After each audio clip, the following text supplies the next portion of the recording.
오늘이 벌써 11월 첫째 주일입니다. 여러분, 올해도 이제 2달밖에 남지가 않았습니다.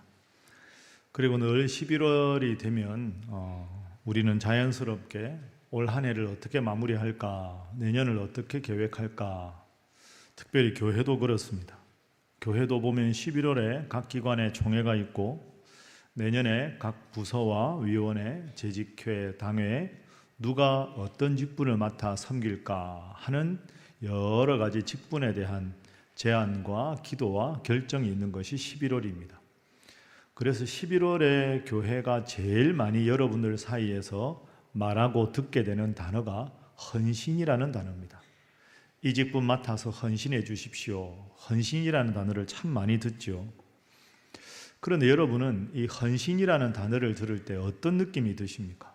오늘 또 특별히 항존직 은퇴식도 하고 임직식도 하는데 헌신, 어떤 면에서는 헌신이라는 단어를 딱 들으면 기쁘고 설레고 이런 것보다는 부담스럽고 책임감이 그리고 무거운 느낌이 드는 것도 사실입니다. 그래서 11월에 각 부서 보면 이런 일들이 벌어지죠. 이 일 좀 맡아주시죠. 목사님 아시지 않습니까? 제가 너무 바쁩니다. 너무 피곤합니다. 목사님 제가 능력이 없습니다. 제가 그동안에 열심히 했으니까 이제는 내려놓고 싶어요. 쉬고 싶어요. 이런 이야기들을 참 많이 하십니다. 그러니까 한편으로는 헌신이라는 단어가 있고요. 또 한편으로는 피곤하다, 지쳤다, 바쁘다, 쉬고 싶다 이런 단어들이 있습니다. 그러니까 헌신이 필요하다는 걸 머릿속으로는 아는데 바쁘고 피곤하고 지치고 내려놓고 쉬고 싶고 이런 단어들이 자꾸 마음속에 싹트기 시작합니다. 왜 그렇게 될까요? 여러분 다 열심히 하시는 분인 줄 알고 있는데 과거에는 뭔가를 맡으면 막 설레고 부담스럽고 더 열심히 기도하고 잘해야 되겠다 이런 마음을 가졌다가 이게 어느 정도 시간이 지나면서 그런 기쁨과 설렘보다는 의무감, 책임, 부담 이런 걸로 자리 잡게 됩니다. 왜 그렇게 되느냐? 그 근본적인 이유는 헌신이 기쁜 일이 아니라 일이 되고 의무가 되어버렸기 때문입니다. 일이 되고 의무가 되다 보니까 마음이 불편해진 거죠.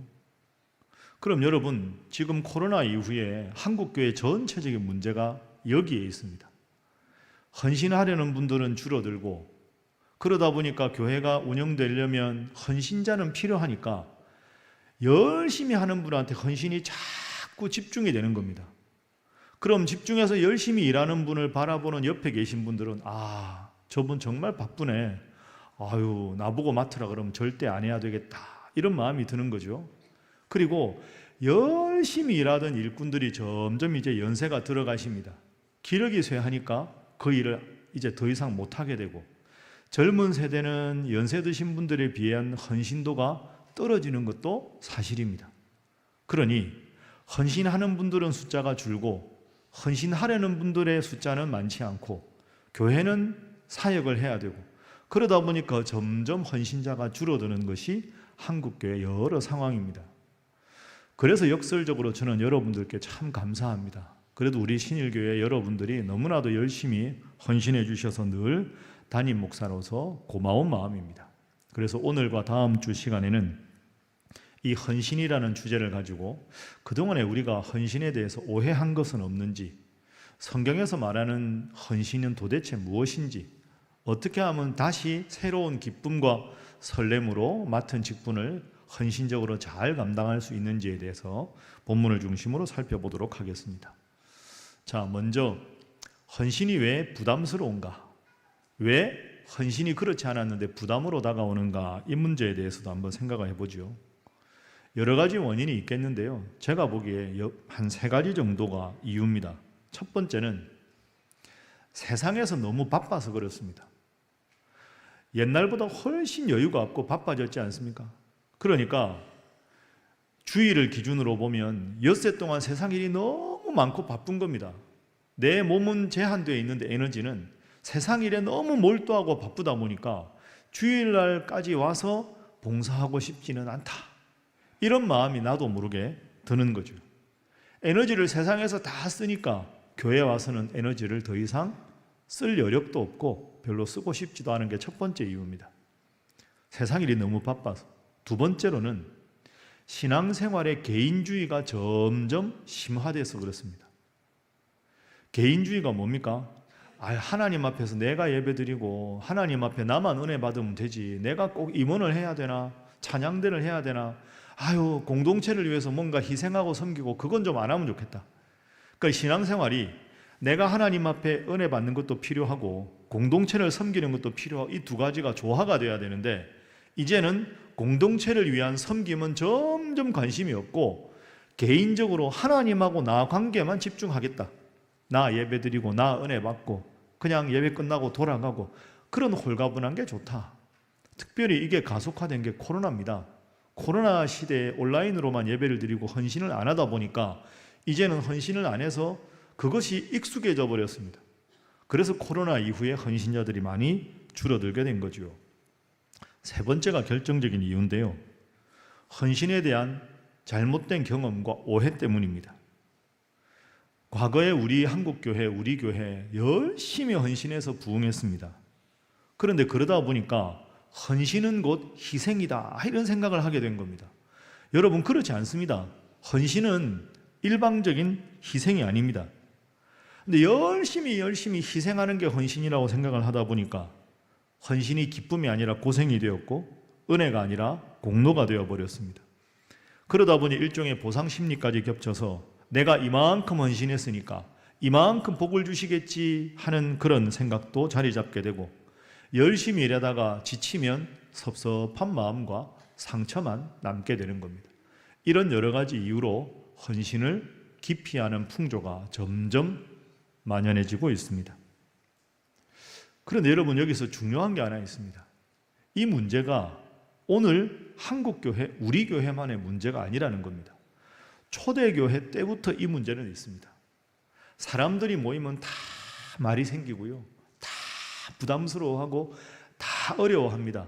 오늘 본문의 갈라디아 교회도 지금까지 말씀드린 이 문제를 고스란히 그대로 안고 있었습니다. 그러면 사도 바울은 헌신이 점점 떨어지는 갈라디아 교회를 향해서 어떤 처방을 하고 있는가? 오늘 우리가 꼭 기억해야 될 교훈을 살펴보겠습니다. 오늘은 우선 사도 바울이 이런 헌신이 약해지는 데 제시하는 두 가지 해결책을 살펴보겠습니다. 여러분도 이 두 가지를 꼭 기억하십시오. 갈라디아서 아닙니까? 우리가 읽은 본문이. 갈라디아 교회는 초대교회 대부분이 그렇듯이 작은 교회였습니다. 여러분, 작은 교회가 이제 복음을 전하려고 하니 복음 전하는 열심히 중요한 일을 작은 교회가 감당하려니 많은 헌신자들이 필요했습니다. 그런데 이 갈라디아 교회는 복음 위에 굳건하게 뿌리를 내리지 못했습니다. 잘못된 가르침이 들어와서 가뜩이나 교회가 작고 헌신할 성도들의 숫자가 적은데 바른 복음이 탁 뿌리를 못 잡으니까 흔들흔들하는 겁니다. 그러니 헌신할 때는 많고 성도들은 적고 바른 가르침은 뿌리를 못 내리니까 교회 분위기가 막 서로 다투고 싸우고 그런 분위기입니다. 자, 사도 바울이 갈라디아 교회 분위기를 뭐라고 말하는지 한번 보실까요? 5장 15절 한번 보십시오. 자, 함께 한번 읽어볼까요? 시작. 만일 서로 물고 먹으면 피차 멸망할까 조심하라. 아멘. 여러분, 저게 교회 모습입니다. 물고 먹었다. 여러분, 이건 동물들끼리 싸울 때 쓰는 표현 아닙니까? 좀 상스럽지만 갈라디아 교회가 교인들끼리 막 물고 뜯고 막 험담하고 비방하고 다투고 이런 일이 가득한 것이 갈라디아 교회였습니다. 심각하지요? 그러면 이런 상황에서 어떻게 바울이 헌신을 말하고 있을까? 갈라디아서 5장 전체 주제가 딱 하나입니다. 한번 따라해 보시죠. 성령을 따라 행하라. 그러니까 인간적인 거 내려놓고 주님 안에서 성령 충만하게 생활하라, 이렇게 말하는데, 그러면 성령을 따라 행하는 게 뭐냐? 그것에 대한 구체적인 두 가지 해결 지침이 오늘 본문 6장에 나옵니다. 이 두 가지, 첫 번째입니다. 한번 따라해 보시죠. 우리 모두에게 해당되는 말씀입니다. 따라합니다. 온유한 마음을 가지라. 온유한 마음을 가지라. 자, 1절 함께 한번 읽어보겠습니다. 자, 시작. 형제들아, 사람이 만일 무슨 범죄한 일이 드러나거든 신령한 너희는 온유한 심령으로 그러한 자를 바로잡고 너 자신을 살펴보아 너도 시험을 받을까 두려워하라. 아멘. 따라합니다. 다시. 온유한 심령. 온유한 심령. 갈라디아 교회가 5장 15절에 보면 막 서로 다투잖아요.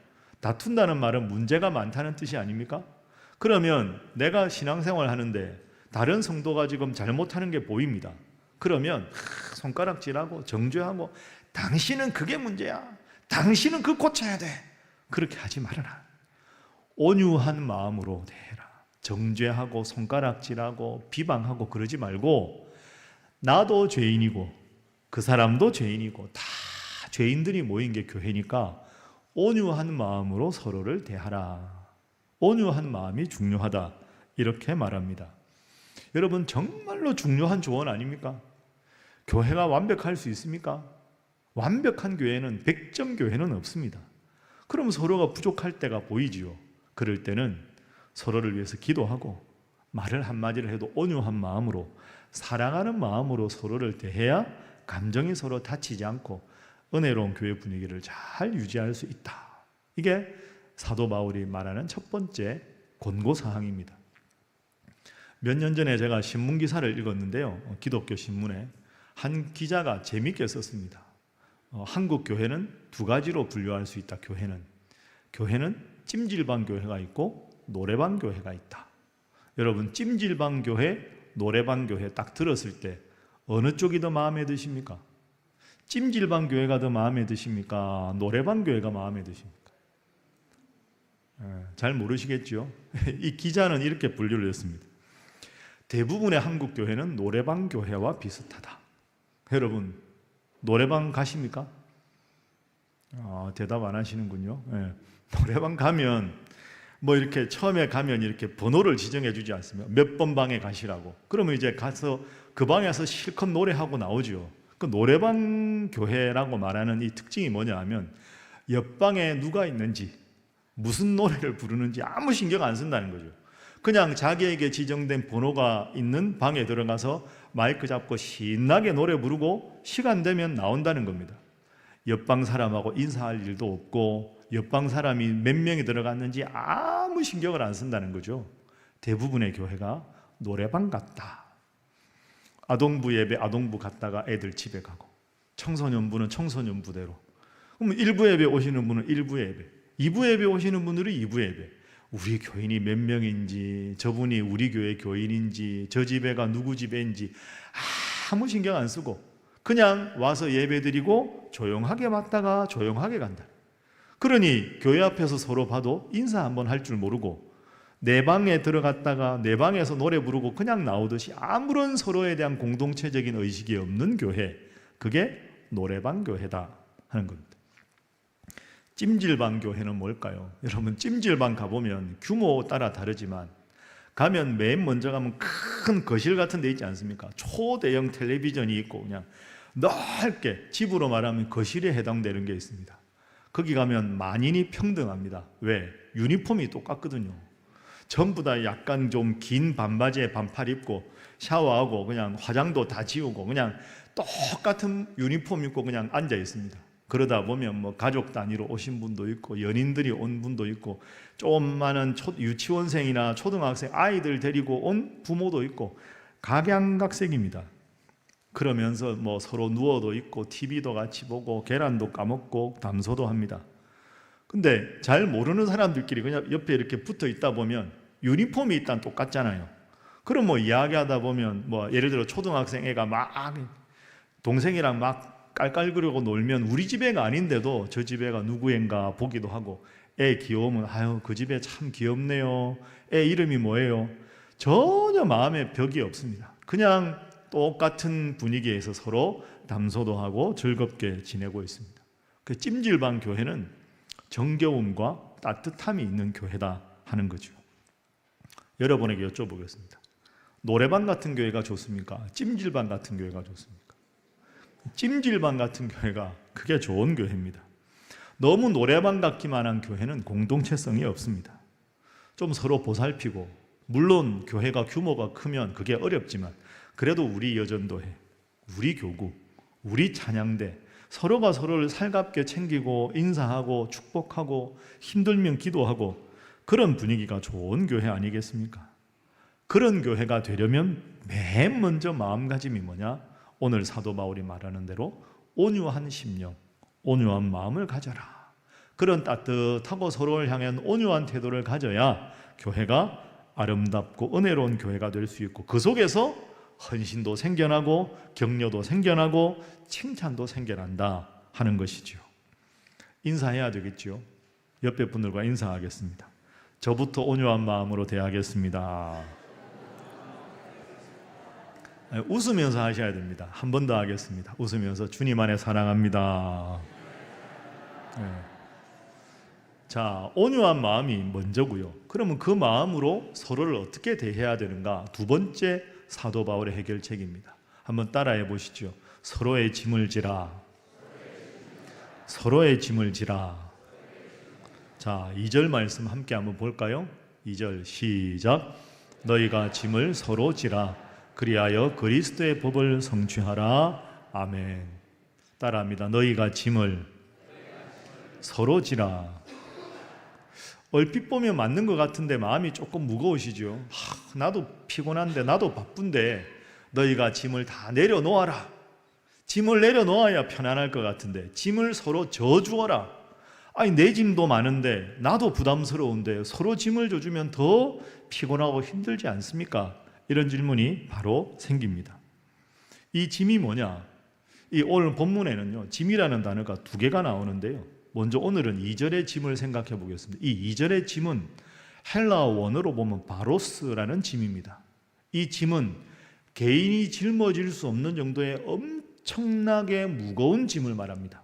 예를 들어서 거대한 바위가 어깨를 짓누르거나 배가 나갔는데 큰 집채만한 폭풍우가 배를 집어삼킬 듯이 하는 무서운 압도적인 무게의 짐입니다. 우리 개인으로 말하면 갑작스럽게 큰 병이 걸리거나 갑작스럽게 직장을 잃어버렸거나 감당할 수 없는 큰 아픔과 슬픔을 당하거나 관계가 깨어졌거나 영적으로 침체한 상태에 들었는데 도저히 빠져나올 수 없을 때, 그럴 때 이 2절의 바로스라는 짐입니다. 그러니 내가 좀 마음을 다잡고 노력한다고 해결할 수 있는 게 아니라 한 사람이 이 짐은 도저히 스스로의 힘으로는 빠져나갈 수 없는 무거운 압도적인 짐, 그런 짐이 서로에게 있습니까? 그런 짐은 그분이 혼자 해결 못합니다. 그때는 손잡아주고 함께 기도해서 서로의 짐을 져주십시오. 내가 그분의 그런 힘든 짐을 져주면 그분도 내가 그럴 때 그 짐을 져주고, 그게 교회입니다 라고 하는 것이 오늘 사도 바울의 권면입니다. 그러니까 그런 짐은 서로 져주라고 하는 거죠. 여러분 잘 아는 인디언 속담에 이런 속담이 있죠. 화면 한번 보시죠. 빨리 가려거든 혼자 가라. 멀리 가려거든 함께 가라. 빨리 가려거든 혼자 가지만 멀리 가려거든 함께 가라. 그런데 여러분, 우리가 흔히 인생길은 광야나 사막에 비유하죠. 광야나 사막은 혼자 여행하면 빠를 수 있습니다. 그러나 절대로 안 됩니다. 사막 같은데 혼자 빨리 가겠다고 가다가 물이 부족하거나 식량이 부족하거나 길을 잃어버리거나 야생동물 만나면 빨리 가려다가 큰 봉변을 당합니다. 인생이 광야길, 사막길이라면 나 혼자 빨리 가는 게 중요한 게 아니라 조금 더디 가더라도 함께 가는 게 중요합니다. 함께 가야 길을 잃어도 함께 의지해서 새로운 돌파구를 만들 수 있고, 야생동물을 만나도 함께 연대해야 그걸 극복할 수가 있기 때문이죠. 빨리 가려거든 혼자 가고 멀리 가려거든 함께 가라. 이 멀리 간다는 건 거리를 말하는 게 아니라 지속 가능한 성공적인 인생의 여정을 말하는 겁니다. 여러분, 신앙생활은, 교회 생활은 나 혼자 빨리 달리는 게 아닙니다. 뒤에 좀 처져 있는 분들 기다려서 선두가 보폭을 줄이고 함께 손잡고 가고, 가다가 다리가 좀 아프면 내가 좀 손도 부축해주고, 그러면서 함께 가는 게 신앙생활이. 그러면서 정도 들고, 그러면서 서로 기도하고, 그러면서 서로 치유도 되고 위로도 되고, 그게 교회 생활입니다. 이런 표현도 있지요. 외나무가 되려거든 혼자 서라. 푸른 숲이 되려거든 함께 서라. 우리 신일교회는 푸른 숲이 되어야 하지 않겠습니까? 서로가 서로를 세워주어야, 큰 바람이 불어도 나무가 서로가 서로를 보호해 주어야 넘어지지 않겠죠. 앞으로도 우리 신일교회가 특별히 11월에 여러 직분을 새롭게 임명하고 헌신하고 할 때 서로를 위로하고 서로를 격려해서 함께 잘 되는 우리 교회가 되기를 주님 이름으로 축복합니다. 다시 한번 옆에 분들과 인사하겠습니다. 우리는 주님 안에 한 가족입니다. 이번에 이렇게 인사하겠습니다. 그 짐을 저도 나누어 지겠습니다. 그 짐을, 무거운 짐을 함께 내가 져 주어야 나도 그 무거운 짐이 있을 때 다른 성도들이 나를 향해서 도와줄 수 있다 하는 거죠. 이렇게 두 가지 온유한 마음으로 서로의 짐을 져줄 때 결과가 어떻게 되느냐? 2절 한번 후반절을 보십시오. 바울이 이렇게 말합니다. 2절 후반절, 너희가 짐을 서로 지라 그리하면 그리스도의 법을 성취하게 될 것이다. 그럼 그리스도의 법이 뭐냐? 그리스도는 예수님 아닙니까? 예수님의 법이 뭘까요? 5장 14절 한번 보십시오. 5장 14절 함께 읽습니다. 시작. 온 율법은 내 이웃 사랑하기를 내 자신같이 하라 하신 한 말씀에서 이루어졌나니. 아멘. 그리스도의 법인데 저 화면에 5장 14절에 보면 그리스도의 법, 율법은 이웃을 사랑하는 것이다.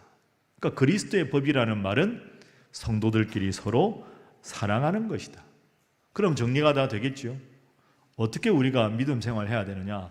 온유한 마음을 가지고 서로의 무거운 짐을 함께 져주고, 그래서 주님이 우리를 사랑하신 사랑이 우리 교회에 가득하도록 하는 것, 그것이 우리가 지향해야 할 바다.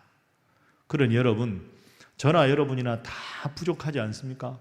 부족한 사람들끼리 서로 정죄하는 게 아니라 온유한 마음으로 힘들 때는 서로 도와주면서 그렇게 믿음 생활을 잘 하는 것, 그것이 우리 신앙생활에 정말로 필요합니다. 그런데 나는 완벽하다 하고 딱 전제하고 이게 문제고 저게 문제고, 문제가 없는 기관이 어디 있고 문제가 없는 개인이 누가 있겠습니까?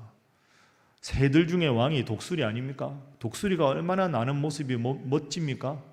근데 독수리 보고 제가 한번 말씀드렸죠. 독수리, 야, 멋있다 다들 그러는데 독수리는 하늘에서는 멋있는데 수영을 못해. 그러면 안 됩니다. 독수리는 수영하려고 생긴 동물이 아닌데 하여튼 뭐라도 조금이라도 문제를 삼아가지고 그 문제를 크게 확대하려는 것, 그것은 잘못된 거죠. 서로 온유하게 생각하시고 서로를 축복하십시오. 서로에 대해서 문제점을 지적하기 전에 서로를 사랑하십시오. 사랑의 눈으로 바라보십시오. 그래야 교회 신앙생활이 신이 나고 행복하게 되는 거죠. 오늘 설교 전체 주제를 딱 한 문장으로 정리했습니다. 여러분, 이 문장을 앞으로도 꼭 한번 기억하십시오. 한번 저를 따라해 보시죠. 헌신이란 온유한 마음으로 서로의 짐을 져주면서 주님의 사랑을 내가 완성하는 것이다. 여러분 믿습니까? 그렇게 하시겠습니까? 아멘 하셨습니다. 그죠? 온유한 마음으로 서로의 짐을 져주면서 그리스도의 주님의 사랑을 내가 완성해서 우리 교회 넘쳐나게 하는 것이다. 우리가 얼마 전에 80주년 지난주에 감사 예배 드렸죠. 참 저도 은혜롭고 감사한 시간이었습니다. 특별히 그 전에 일주일간 특별 새벽 기도에 우리 교회에서 여러분들과 함께 믿음 생활하다가 이제는 목사님이 되시고 선교사님 되신 분들이 다 와서 특별 새벽 기도에 1시간씩 맡아주시고 지난주에 특송도 해주시고 사역도 소개해 주셨습니다. 그분들도 정말 행복해 하시고 여러분들이 행복해하는 모습을 보고 저도 참 기쁘고 감사했습니다. 여러분, 헌신이라는 게 그분들의 그런 모습이 헌신 아니겠습니까? 멀리서 헌신의 예를 찾지 마십시오. 그분들 보면 저기 호주에서도 오셨고 미국에서도 오셨고 다들 1년에 자기들이 쓸 수 있는 휴가가 제한되어 있는데 그 시간 거의 반 이상을 뚝 잘라서 우리 교회에 오셨습니다. 그분들은 소중한 시간, 소중한 물질 다 내서 함께 신앙생활하는 여러분들과 하나님께 영광 돌리기 위해서 오셨습니다. 그 얼마나 아름다운 헌신입니까? 자발적으로 그 기쁘게 그 일을 행하시는 게 참 은혜로웠죠. 그리고 지금에서 말씀드리는데요, 그분 중에 몇 분이 또 저하고 장로님들에게 찾아오셨습니다. 그리고 봉투를 하나 주셨습니다.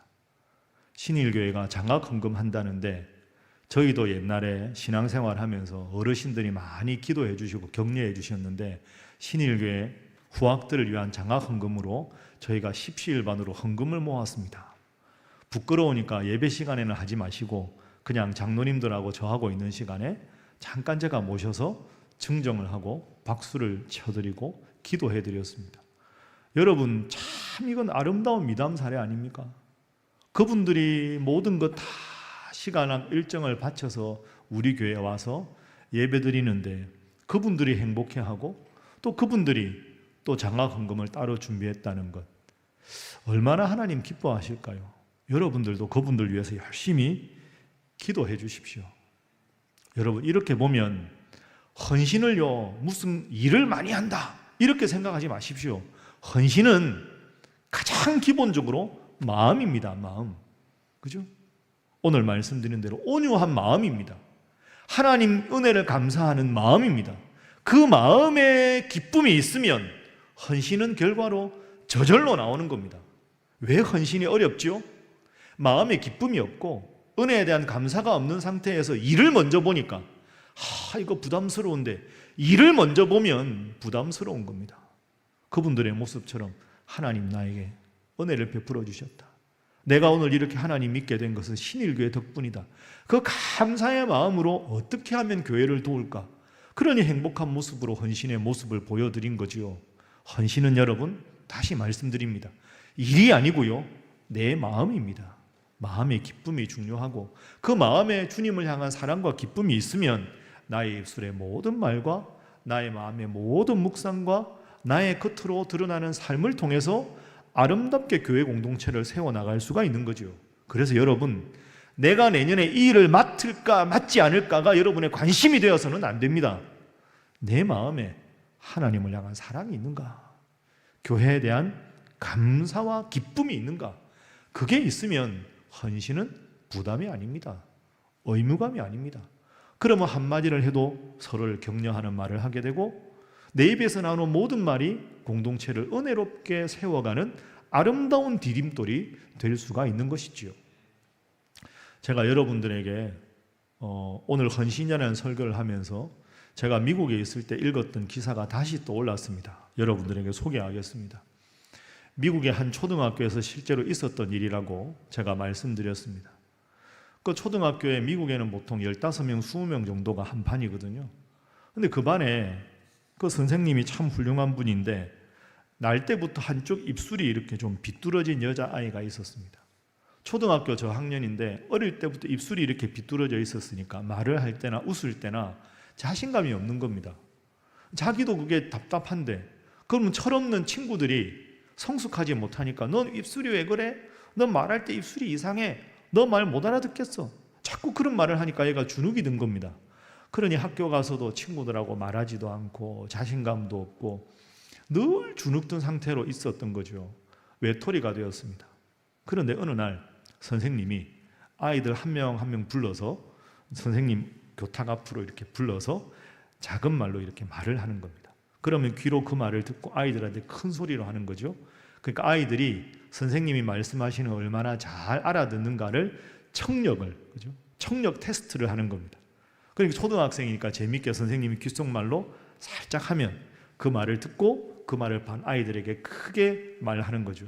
그러면 청력에 이상이 없구나라고 선생님이 확인하게 되는 겁니다. 선생님이 아이들한테 말하는 게 어려운 말이 아닙니다. 이렇게 예를 들어서 오늘은 화요일이야 라고 말하면 그 아이가 오늘은 화요일이야 애들한테 말하고, 하늘은 푸르다 이러면 하늘은 푸르다 이렇게 말을 하는 거죠. 재밌게 그렇게 하고 있는데 이 날 때부터 입술이 비뚤어진 외톨이 아이가 이제 선생님 앞으로 갔습니다. 선생님이 딱 귓속말로 한마디를 딱 했습니다. 그 말을 들은 아이가 눈이 휘둥그레졌습니다. 깜짝 놀랐습니다. 선생님이 다시 말합니다. 내가 너에게 한 말을 친구들한테 크게 전해주려. 선생님이 그 아이에게 뭐라고 말했느냐? 여러분 기억나십니까? 나는 네가 내 딸이었으면 좋겠어. 이 말을 한 겁니다. 그 입술이 비뚤어져서 주눅 들어있는 그 외톨이 같은 아이한테 선생님은 너 같은 딸이 있었으면 진짜 행복하겠다. 나는 너 같은 딸이 있었으면 좋겠어. 그러니 이 아이가 너무너무 놀란 거죠. 그렇게 좋아하는 선생님이 이 많은 아이들 중에 너 내 딸이었으면 좋겠다. 말을 못하는 겁니다.